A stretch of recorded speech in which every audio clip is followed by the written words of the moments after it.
Hi, నేను ABN news debate లో చూశాను. డొక్కా మాణిక్యవర ప్రసాద్ గారు వచ్చారు. ఫస్ట్ కాంగ్రెస్ నేత వైఎస్ రాజశేఖర రెడ్డి ఎంకరేజ్ చేశారు. ఆ తర్వాత టీడీపీలోకి వెళ్లారు. ఆ తర్వాత వైసీపీలోకి వచ్చారు, ఎమ్మెల్సీ అయ్యారు. ఇప్పుడు మళ్ళీ టీడీపీలో ఉన్నట్టున్నారు, ఇంకా చేరలేదు.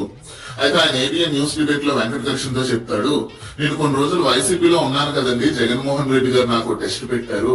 జగన్మోహన్ రెడ్డి గారు ఏ టెస్ట్ పెట్టారంటే, నేను చంద్రబాబు నాయుడు చొక్కా లాగి కాలర్ పట్టుకొని కొడితే నాకు మంత్రి పదవి ఇస్తానన్నాడు అనేసి ఆయన ఈ మాట చెప్పారు నేను న్యూస్ డిబేట్ లో.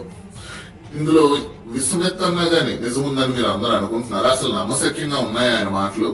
జగన్మోహన్ రెడ్డి గారు ఎందుకు చెప్తారు?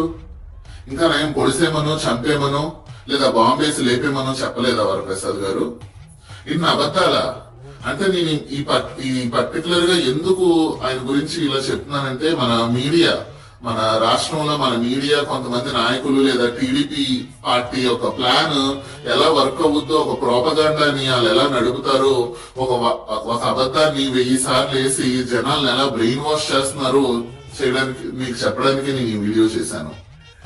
అంటే వాళ్ళు ఎంత నీచంగా దిగజారిపోయి ఇలా అబద్ధాలు చెప్పి అలా పబ్బం గడుపుకోవాలనుకుంటున్నారు. మన ఆంధ్ర ప్రజలు బ్రెయిన్ వాష్ చేయాలనుకుంటున్నారు.